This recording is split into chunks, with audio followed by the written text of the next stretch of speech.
Assalamualaikum warahmatullahi wabarakatuh. Kembali lagi di channel Radio Horor. Untuk kisah kali ini masih ada sebuah cerita dari tulisannya Om Ras, sebuah kisah yang berjudul Fanatik. Dan sebelum kita masuk ke ceritanya, tekan dulu tombol like video ini, dan jangan lupa tekan juga tombol subscribe channel ini, dan nyalakan juga lonceng notifikasinya agar tidak ketinggalan cerita-cerita baru dari channel ini. Dan bagi teman-teman yang ingin membaca langsung ceritanya, nanti silahkan saja kunjungi linknya yang nanti akan saya sertakan di kolom deskripsi. Dan seperti apa untuk kisah kali ini? Langsung saja kita simak berikut ini.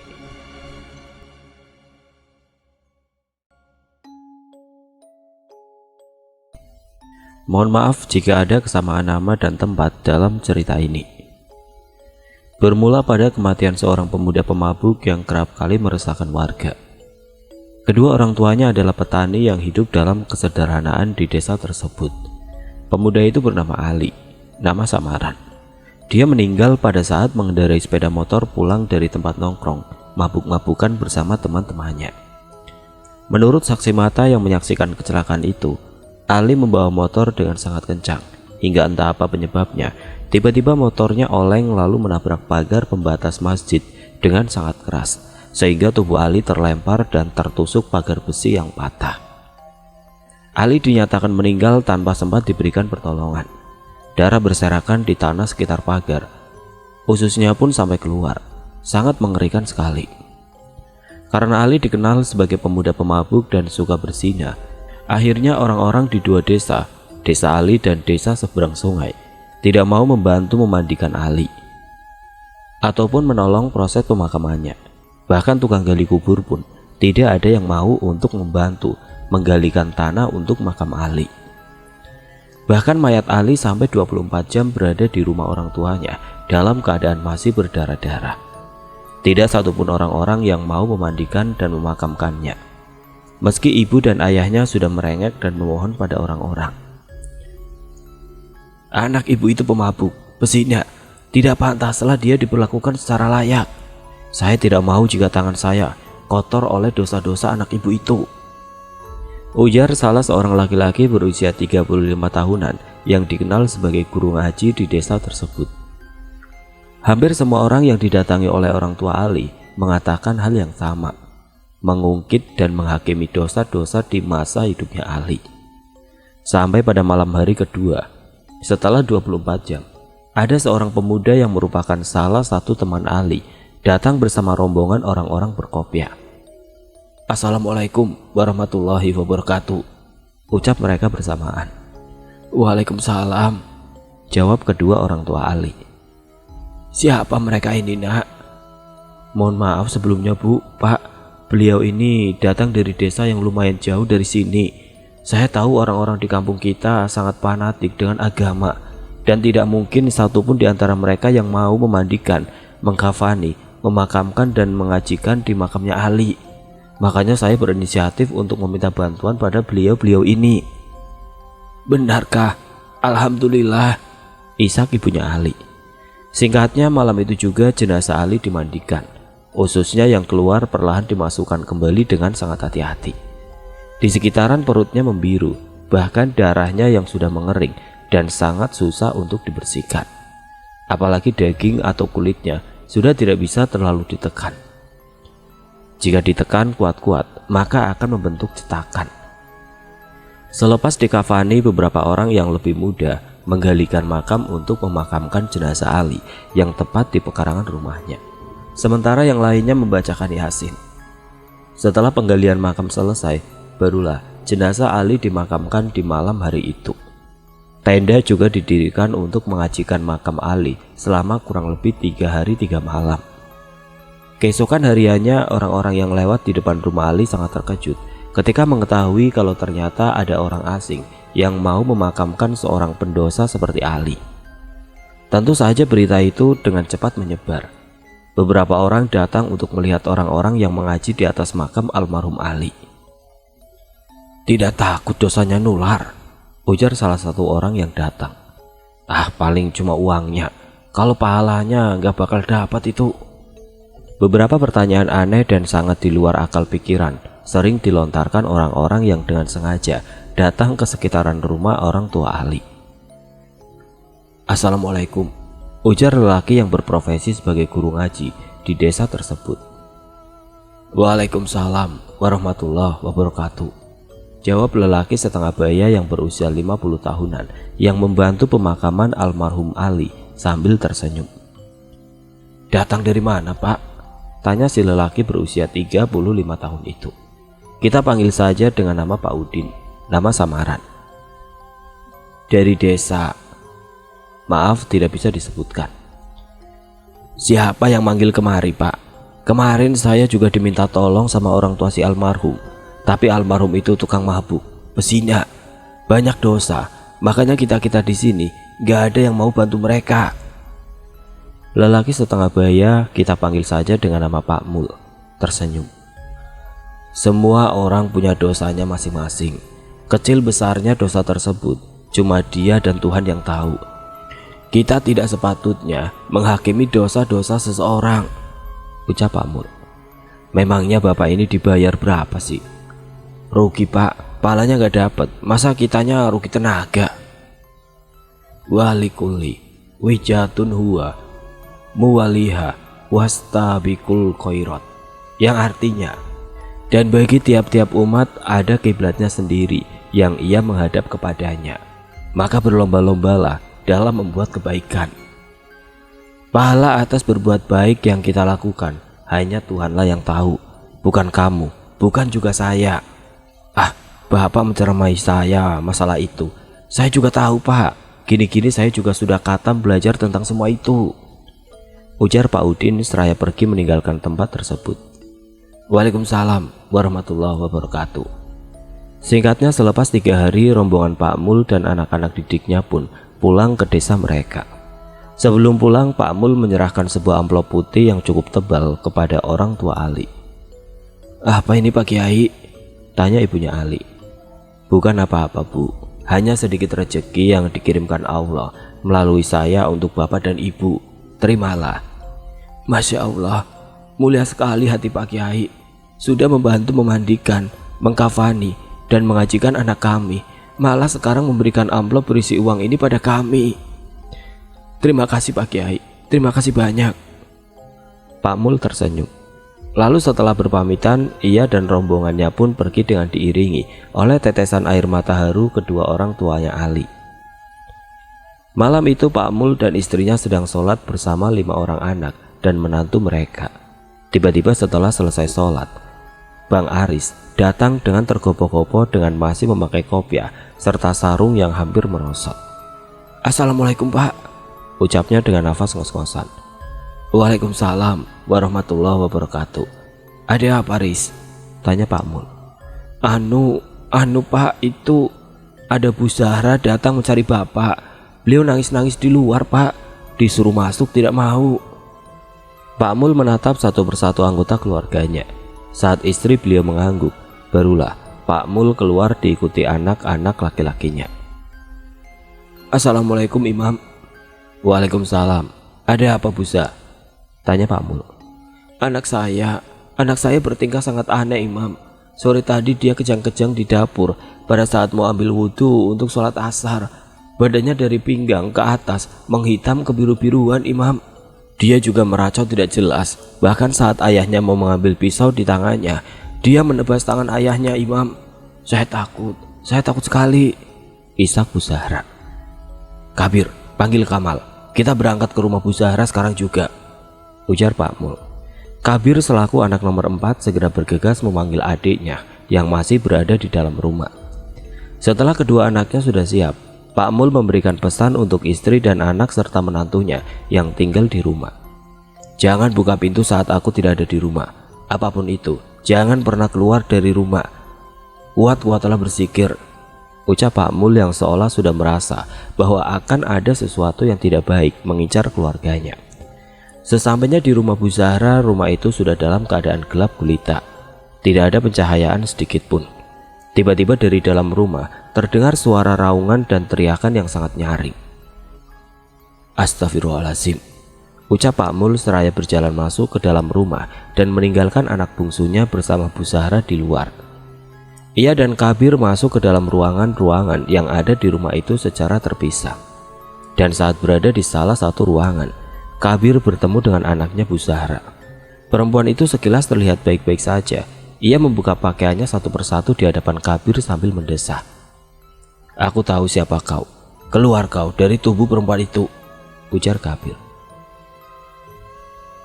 Suara tawanya begitu menyeramkan. "Kalau aku tidak mau keluar, kau bisa apa?" tantang jin yang berada di dalam tubuh perempuan tersebut. Brak! Tubuh Kabir terpental sampai menabrak dinding rumah. Tasbih di tangannya juga putus dan berserakan.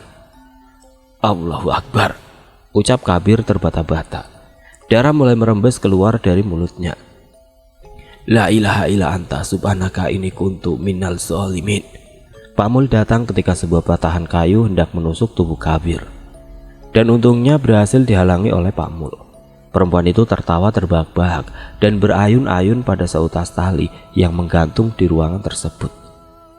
"Allahu la ilaha illa huwal hayyul qayyum la ta'khudhuhu sinatun wa la nawm lahu ma fis samawati wa ma fil ardh man dalladzi yashfa'u indahu illa bi idzni ya'lamu ma baina aydihim wa ma khalfahum wa la yuhituna bi syai'in min ilmi illa bima syaa wasi'a kursiyyus samawati wal ardh wa la ya'udu hifdzuhuma wa huwal aliyyul azim."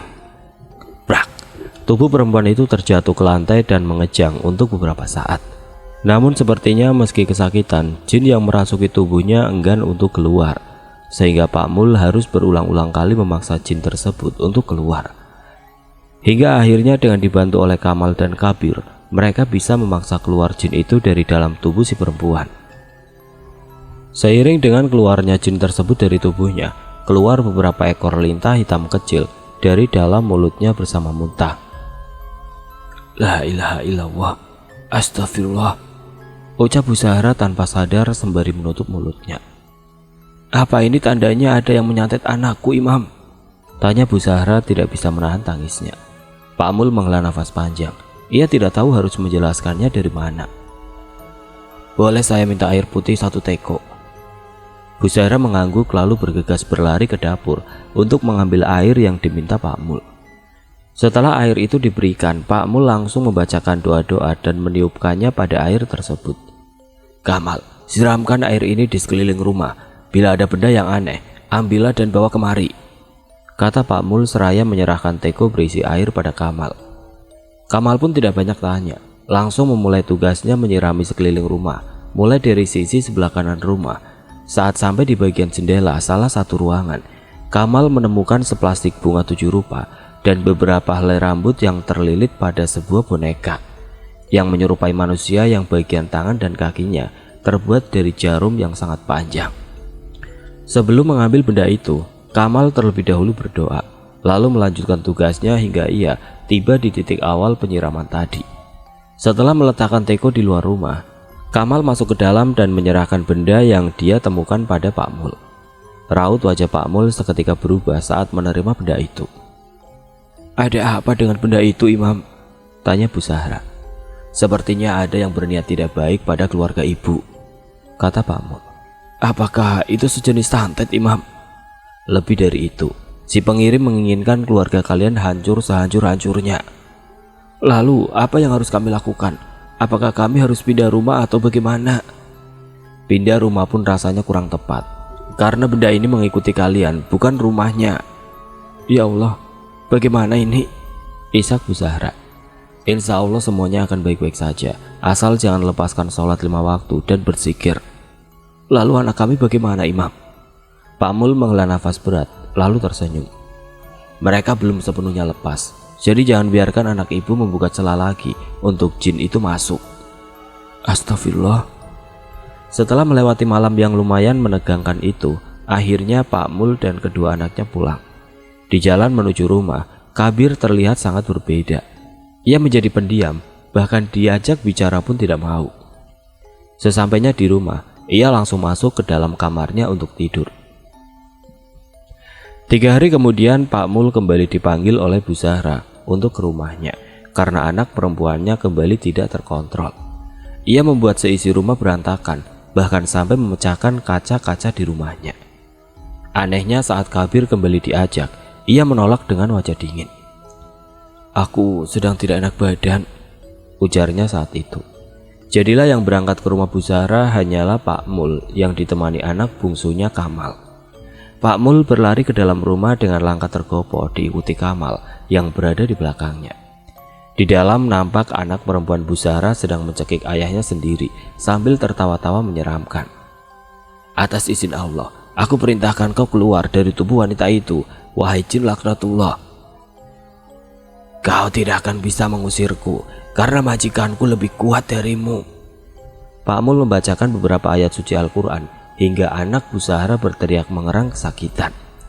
Saat wanita itu roboh, Pak Mul menuntunnya membacakan La ilaha illallah Muhammadur Rasulullah beberapa kali hingga wanita itu kembali muntah beberapa ekor lintah hitam yang menggeliat dan gumpalan rambut putih. "Kamal, berikan dia air." Setelah diberi minum air putih, wanita tersebut berangsur-angsur pulih, namun keadaan tubuhnya masih sangatlah lemah. "Ada apa ini?" ujar seorang laki-laki yang menerobos masuk ke dalam rumahnya Bu Zahra. "Kenapa calon istriku?" ujarnya menatap pada Kamal dan Pak Mul dengan tatapan curiga. Sudah. Jangan memperkeruh keadaan, Sin. Imam dan anaknya ini aku yang undang untuk mengobati anakku." "Mengobati? Memangnya dia sakit apa? Kalaupun benar sakit, harusnya dibawa ke dokter, rumah sakit, bukannya sama orang-orang ini." "Kamu tidak tahu dan tidak akan mengerti walaupun aku jelaskan. Lebih baik kau diam atau pulang sekarang," ujar Bu Zahra. Saya calon menantu ibu. Saya tahu apa yang calon istriku butuhkan sekarang," ujar lelaki itu lagi. Dan lelaki itu tidak segan-segan mendorong tubuh Pak Mul untuk mundur. Kamal yang melihat ayahnya diperlakukan seperti itu tentu saja emosi. Namun ia dicegat oleh Pak Mul. "Ya sudah Bu, kalau begitu kami berdua permisi. Assalamualaikum warahmatullahi wabarakatuh," ucap Pak Mul seraya menarik tangan Kamal yang sudah mengepal. Lama-lamat Kamal dan Pak Mul mendengar percakapan lelaki itu dan Bu Zahra yang mengatakan yang tidak baik.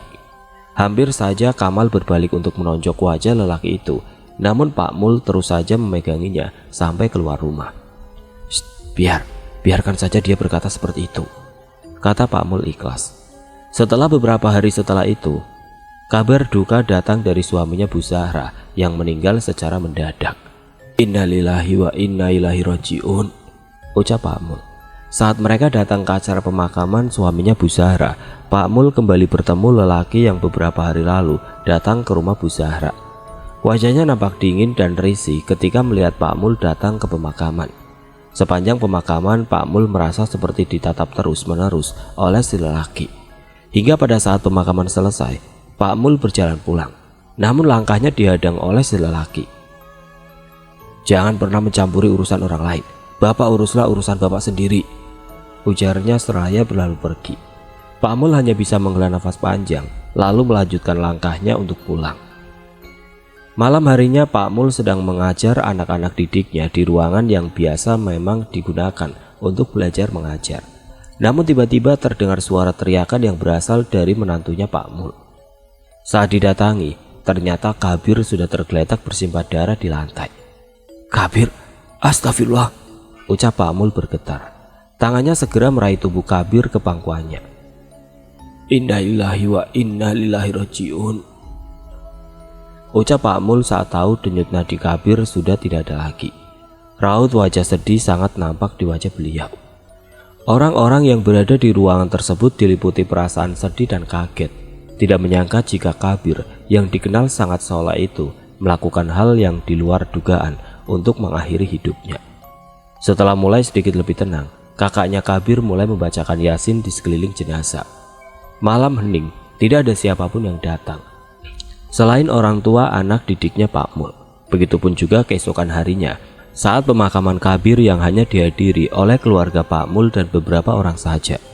Orang-orang seperti enggan untuk ikut ke acara pemakaman, entah karena apa. Brak! Terdengar suatu benda yang jatuh di dekat jendela kamar. Kamal, ia yang masih membaca buku, segera menoleh ke arah suara. Tapi karena mengira itu suara hanyalah ulah dari kucing yang mengejar tikus, ia pun kembali fokus pada buku di tangannya. Namun lagi-lagi suara itu terdengar. Suara mirip seperti leguhan seseorang di luar sana. Kamal yang mulai penasaran dengan asal suara aneh tersebut langsung beranjak dari tempat tidurnya. Perlahan ia membuka jendela. Kret. Begitu jendela terbuka, angin dingin berhembus masuk ke dalam kamarnya, disertai bau-bau aneh seperti kembang. Saat Kamal akan menutup jendela, tiba-tiba matanya tertuju pada sesosok putih berdiri tegak menatap ke arahnya. Merasa ada yang tidak beres, Kamal cepat-cepat menutup jendela, lalu pergi ke kamar mandi untuk berwudu. Selesai sholat malam, ia mulai melantunkan ayat-ayat suci Al-Quran. Namun anehnya saat ia tengah mengaji, dari atas atap rumahnya terdengar suara timbukan batu-batu kecil yang terus dilemparkan tanpa henti ke atas atap, menimbulkan suara gemerincing aneh yang membuat bulu kuduk berdiri. Saat Kamal menutup Al-Qurannya, tiba-tiba saja dari sampingnya muncul sesosok perempuan berwajah rusak dengan wajah menyeringai. Astagfirullahaladzim, ucap Kamal tersentak. Nafasnya naik turun, entah karena takut atau juga terkejut. Astagfirullah, apa yang baru saja aku lihat? Tak-tak, suara ketukan pintu kamar. Sebentar, ujar Kamal seraya berdiri. Tak-tak-tak, suara ketukan semakin riuh. Mata Kamal melotot melihat sosok di hadapannya, sosok kabir dengan wajah pucat pasi. Tolong aku, suaranya lirih terdengar. Tidak, kau adalah jin, kau bukan kabir. Aku saudaramu, tolong aku. Bukan, kau bukan kabir, kau jin yang menyerupainya, aku tidak akan tertipu. Tiba-tiba sosok yang menyerupai kabir itu tertawa, wajahnya yang buruk terlihat begitu sangat menyeramkan. Ia mendekati Kamal. Kamal berjalan mundur, namun tubuhnya sudah tertahan oleh dinding, sehingga membuat sosok itu mendekatkan wajahnya pada Kamal. Wajahnya menyeringai dengan darah merah kental keluar dari mulutnya. Bismillahirrahmanirrahim. Ainama takunu ya'ti bikumullah jami'a innallaha ala kulli syai'in qadir. Wus, angin kencang yang entah datang dari mana berembus di sekitar Kamal, dan makhluk itu pun menghilang dari pandangan. Barulah Kamal bisa menghela nafas lega, dan ia pun berjalan ke arah dapur untuk mengambil air putih, sekedar menyegarkan tenggorokannya yang sudah terasa kering. Di dapur, saat ia menuangkan air putih ke dalam gelas, tahu-tahu Pak Mul dengan wajah tanpa ekspresi sudah berdiri di dekatnya sambil memegang pisau. Astagfirullah, Abah mengagetkan aku, ucap Kamal sembari mengelus dadanya. Potong leherku Kamal, ujar Pak Mul mengarahkan pisaunya pada Kamal, dan seketika membuat Kamal yang sedang minum itu tersedak. Abah ini apa-apaan? Lebih baik Abah istirahat di kamar. Nampaknya Abah sangat lelah, kata Kamal sebisa mungkin bersikap tenang, meski dalam hatinya masih nampak kaget dengan perkataan Pak Mul. Aku ingin mati Kamal. Shh, Abah jangan bicara seperti itu. Hidup dan mati hanya Tuhan yang menentukan. Ayo Kamal antar ke kamar, ujar Kamal seraya menggandeng ayahnya dan bermaksud membawanya ke dalam kamar.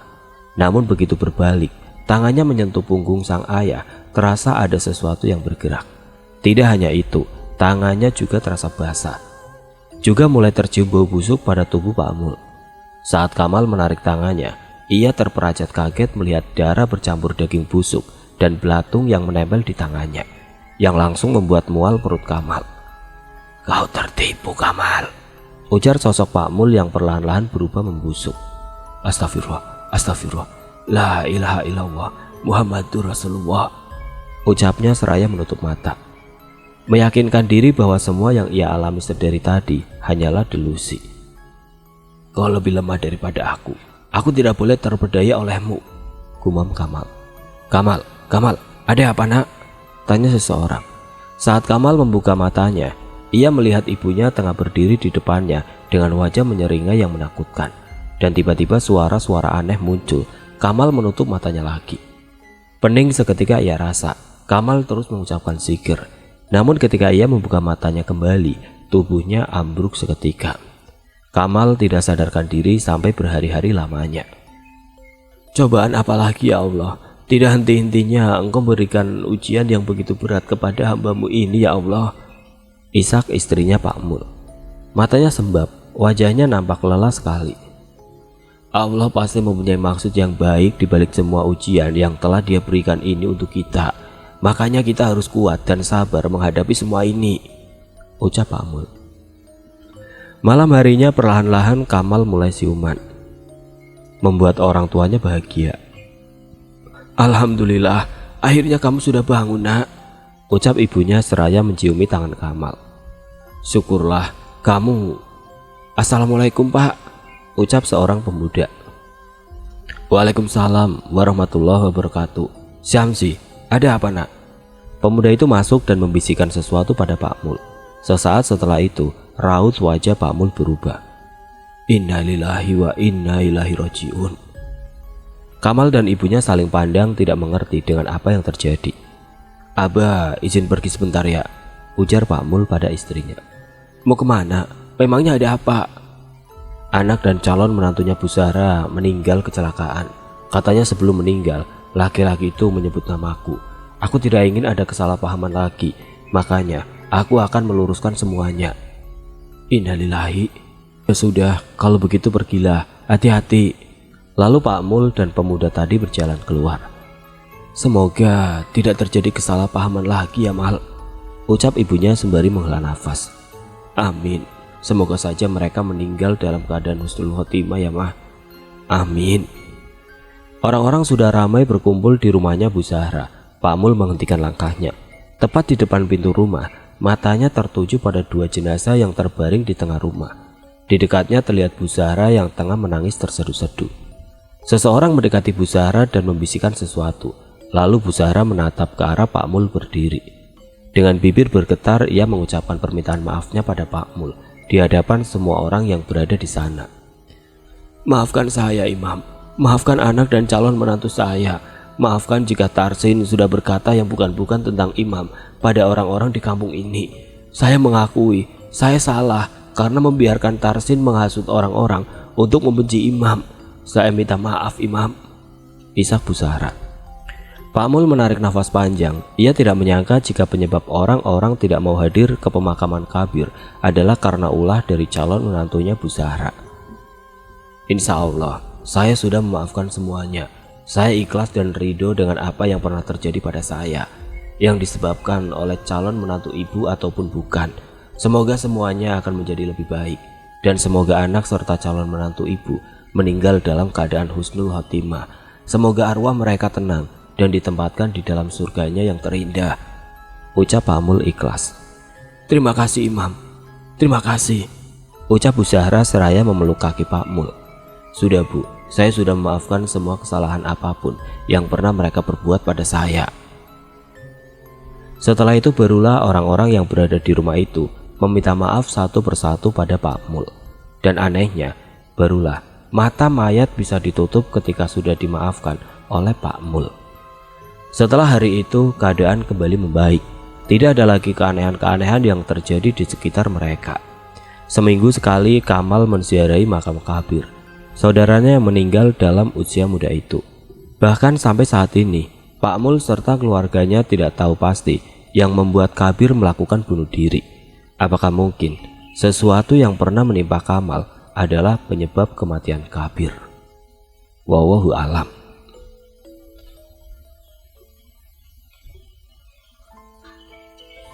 Oke teman-teman, sekian untuk cerita kali ini. Semoga apa yang sudah saya sampaikan dalam kisah ini dapat dijadikan pembelajaran untuk kita semua.